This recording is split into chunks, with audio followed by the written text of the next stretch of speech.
In order, please stand and join me for the pledge of allegiance, please.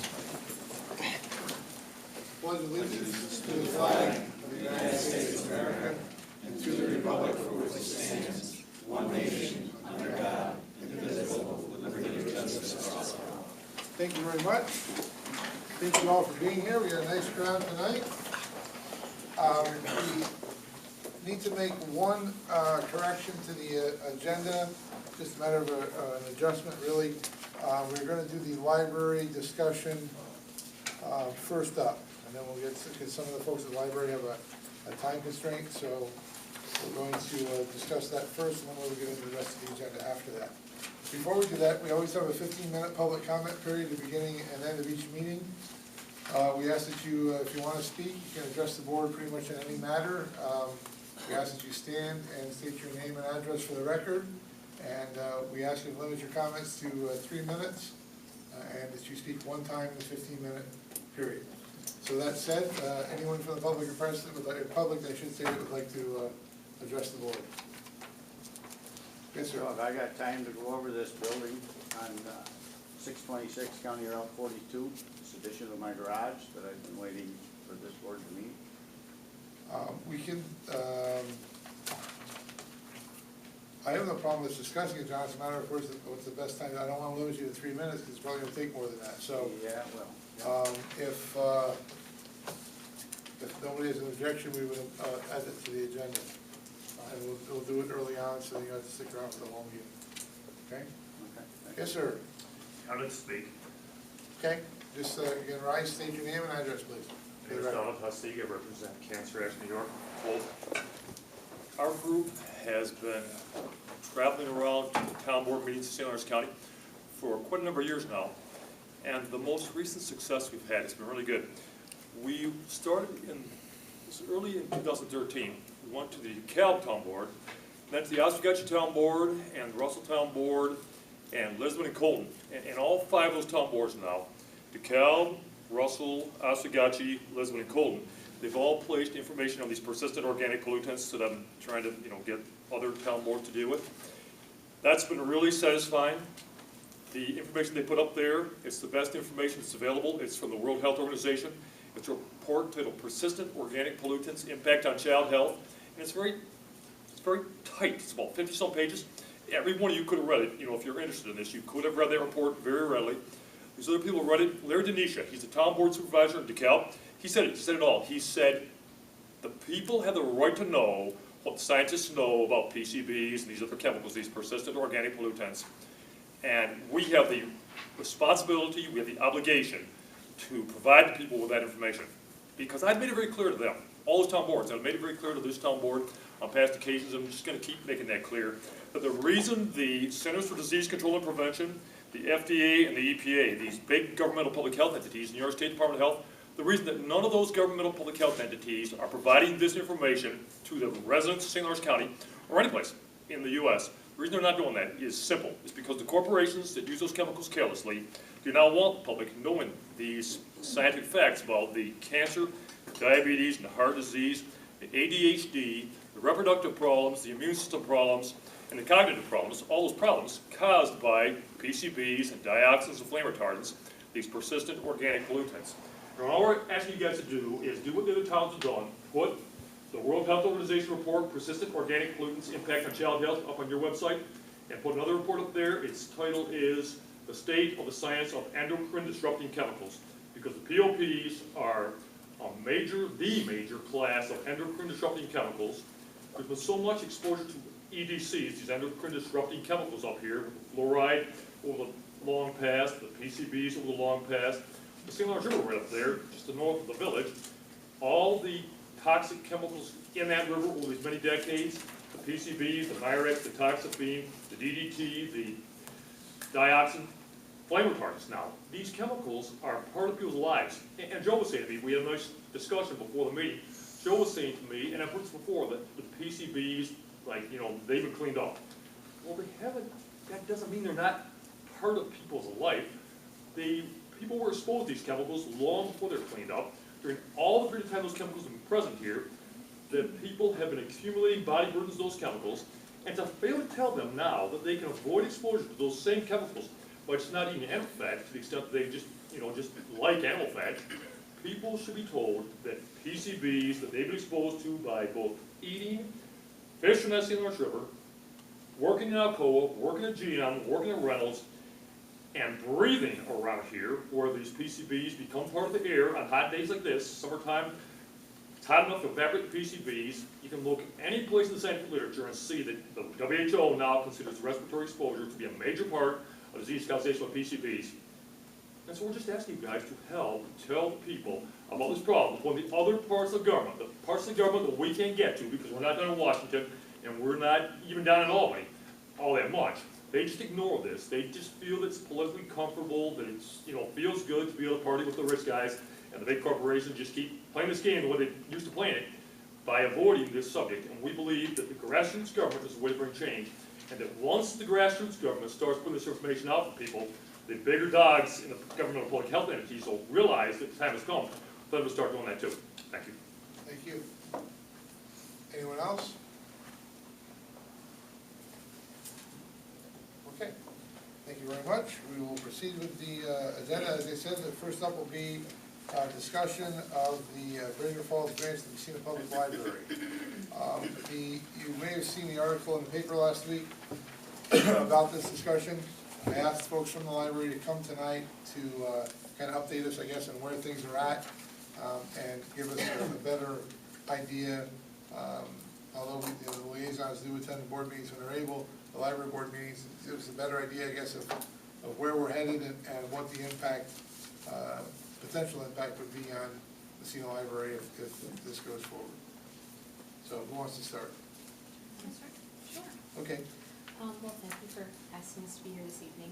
This is something we've been talking about. Can I interrupt you, just so everybody knows, just introduce yourself, so. I'm sorry. We know who you Do I are. need to stand up? You don't have to stand up. Okay. I'm Emily Hutchison, and I am the secretary of the library board. Great, thank you. So we've been discussing this for several months as a library board, and there are some significant benefits to us considering having a branch in Brazier Falls. I would like to say a couple things up front. This is not something that we decided we wanted to pursue on our own.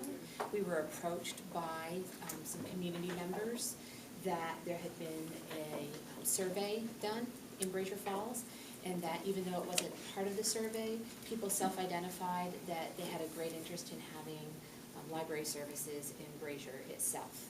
And so we were approached to consider that, and if we were to move forward, what we've decided is that obviously it couldn't be something that we would do with taxpayer money, revenue from Massena itself, that it would need to go to the voters in Brazier, it would need to be on their ballot in the fall, and they would need to approve the tax expenditure to support those services there. And so any services, employees would be paid for out of those funds. They would all be part-time employees, so benefits would not be an issue whatsoever. One of the advantages of that is that with our funding cuts to the library, and particularly if those cuts are not recouped in the new budget next year, we will have to seriously consider cutting back hours, and so long-time library employees would lose hours, and they would certainly be able to pick up those hours in Brazier. And so that would certainly be one benefit. Also, Brazier is considered part of the Board of Education. They have service areas defined, and Brazier is technically one of the service areas in the greater Massena area, and so they are a community that we support and we serve in our library. And so what we would be proposing is a part-time, it would start out as a part-time reading room, and there would be some limited services, some limited hours, and the funds that would be allocated from the town of Brazier, the village, town of Brazier, would be used to support any of those services. Another cost-saving measure for us is that we could share some of those services. So for example, during the summer, which we would envision being a time of many services occurring because there are very few opportunities and activities for children in the Brazier area. So for example, if we had clown, or if we had a magician, or one of the types of services that we provide here in Brazier, if we were to contract for them to do a show or an event here as well as there, it would be a savings to us. We would get a discount on what it would cost Massena. And so we've given this a little thought. We've talked a lot with Elaine about any time that she would be involved in helping to coordinate these services, which she felt would be minimal. And once again, the monies would have to come from the town. If Brazier were not to approve it in the fall, then that would be their answer. But like I said, we're moving forward with it because it was a request from some community members in Brazier that we put this to a vote. I know I'm asking you to kind of crystal ball, I guess, if you would, but if there were additional employees out there, who would they actually work? Would they actually be town of Massena employees or town of Brazier employees? How would that work? They would be considered town of Massena employees, but they would be paid for out of that separate account that was just the Brazier money. And like I said, we would never employ someone in a situation where they would have to have benefits. It would be part-time employees. When you're moving forward with a marketing study or marketing analysis, I guess, could you do as part of that, I'm wondering about any positive, negative impacts of Massena Library. I'll give you an example. My mother-in-law lives in Brazier. She's a patron of Massena Library, loves his library, stops in here a lot. My guess is she'll stop a half a mile down the road from her house before coming to Massena Library. So I consider that a negative impact on the Massena Public Library, and that we lose a customer here. Yeah, we're having a customer in Brazier, but we're losing a patron here in Massena. So I'd like you to take a look at that. Maybe you've already talked about that. Can I answer that one? Sure. We have looked at that, and being a satellite or a branch library of Massena, if your mother checked out books in Brazier, it would still be part of our circulation. It's a complete circulation system. There are many, we use Canton as our example. They have 2 branches, 2 very small branches, very part-time branches is what we're proposing as well, 12 to 15 hours a week tops. So we would still benefit from any type of circulation that would occur at the little branch or the new branch. And Also, we anticipate we'd increase circulation. it would because increase, and it would certainly increase foot traffic as well. Would be Yeah. foot traffic to that branch, but would still But impact it would Massena's potentially statistics. decrease foot traffic to our library, though. to Massena. It might not, but it would still be an increase of, I would say people who don't use a library at all would be using a library. We would be bringing in brand new users, brand new card holders, and that would impact Massena, in that they are our branch. We're gonna have children there too. Children who we Would see, never.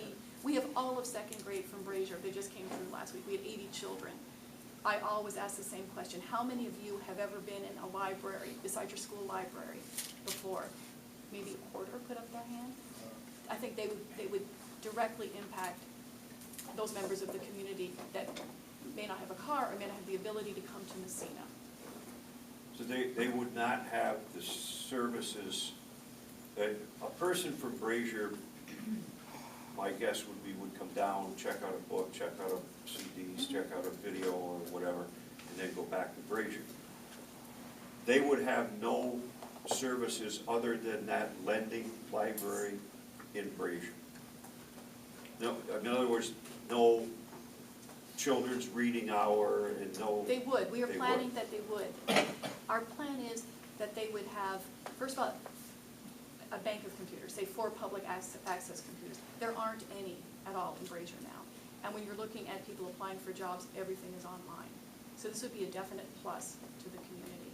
We would anticipate if we could have 1 children's preschool program once a week, start off as small as we can, and include them as part of our summer reading program, staging some events in Brazier, having some different type of programming down there. So it would impact that they would have some children's programming throughout the summer and some children's programming for preschoolers, which they don't have right now. If you need to add part-time people, I assume they will be members of the current bargaining unit? I'm assuming they would be, and Because we have a lot of part-times. we do. And I'm not anticipating more than 1 person, a couple of hours, 2 people, a few hours. Our hope is that we can get a good friends movement going in Brazier, where we'd be very reliant on volunteer work. Have you talked with the town board out there yet? We did. You did? Okay, because you mentioned that what will be voted on, who put the resolution or whatever together, the words that people are gonna be voting on? Because it's gonna be very important that they understand that they're gonna be responsible for the yearly budget. And part of the reasons I'm asking the question about the representative employees is you know, we're gonna be negotiating every 4 years here in Massena. And they will have to pay the impact of a contract that we negotiate. The NCLS board, or the NCLS, Country Library System, they routinely assist towns in these kinds of initiatives. They provided the legal sample wording and created the resolution that addresses that and that makes it very specific that the town would be supporting its own services. And then it would be incumbent upon us to budget those funds that would come to us every year. We're proposing a $56,000 a year budget, and then those monies would be budgeted to cover whatever expenses were realized from that branch. Now, I assume that every year you'll have to go to the Brazier Town Board for, No. State well, law for says, budget approval? yeah, it's like a taxing district, but state law says that once they approve it, it exists forever No, until and- we choose to change it. Yeah, I understand, but just like, the same thing's true in Massena, but you have to come to us for budget approval. No, it's different because it's similar to Louisville. It's exactly like Louisville. So Louisville, they send us that amount every year. It doesn't go to the town. Once the line item. voters approve it, it comes to us directly. Well, okay, then I go back to part of my question.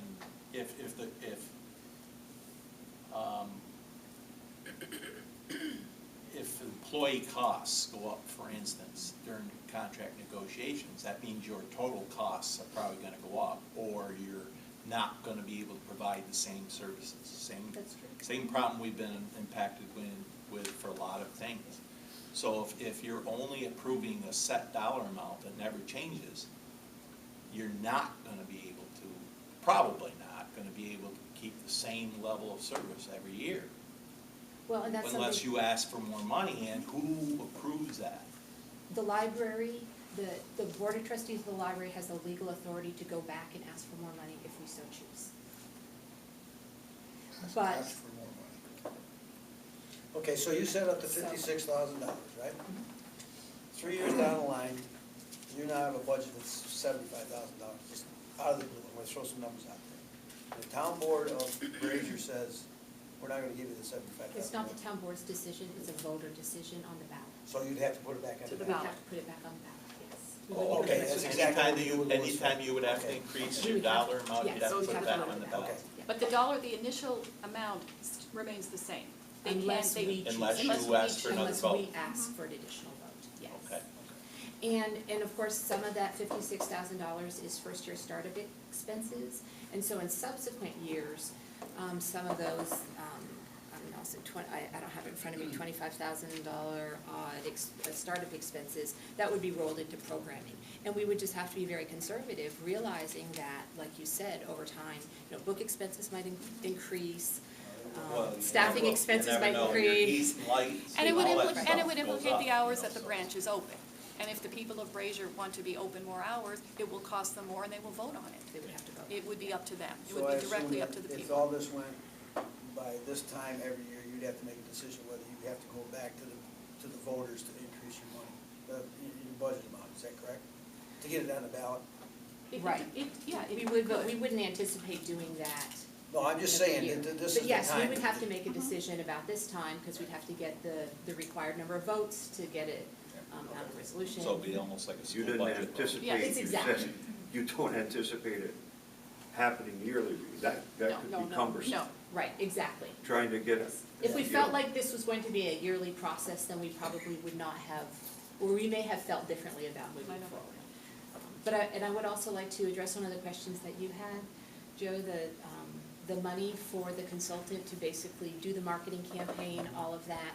That is monies from charitable donations from the Friends Group, and they agreed to have us use those monies in that way. So it's not taxpayer money that was funding that. Mark responded to that, we answered that one question, as well. I had asked in the email, if you remember, we had a bill right now for $1,000 for their marketing, and Mark said that would come out of the money from the Friends or other money they raised, and wouldn't come out of the budget, so that was clarified. Okay. How is this different from a library district? Remember we talked, Paul always talked about that, Paul Schaefer talked about that. I think before. it's completely different in that we're offering a different type of service. A library district, we were asking Brazier to contribute to what we are currently offering them. And the pushback we received from Brazier was, they're getting it for free now, why would they take on a tax? This is different in that they approached North Country Library System, who then approached us, saying they actually would like their own branch in Brazier. So it is different in that sense. It's their own branch, at their initiative, not ours. And the taxing is different in that we have to go to the people, like we do with our Louisville money. Sure. That it's something that's voted on. How much is NCLS committed to this as far as money? They're a nonprofit as well. They're not committed as far as money. They've committed to taking on all the printing costs related to this, any of the type of print publicity. And we've had their consultant who's been down speaking with us. We haven't been charged anything for their services. She's been here every month for the last 3 months, Yeah. talking us through all of these things. And the last question I had is, it was again in the email, is that I'm concerned that obviously if you do a lease for the library, it's gonna have to be, I think, a town executed lease, I think. I'm not sure that's true, but we can find out. And then I'm also concerned that if we commit to a 5-year lease, if you commit to a 5-year lease, what if we find after 2 or 3 years that it's not feasible, or we still have 2 years on a lease? That concerns me if there's not an out. And we did think of that as well, and we did speak to the owners of the property, and they very much would like a library on the little Main Street in Brazier.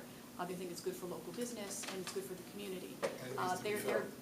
They're going to be very lenient as far as the lease. They're not asking us to sign up for any type of long-term lease. We can go month to month if we have to. Okay.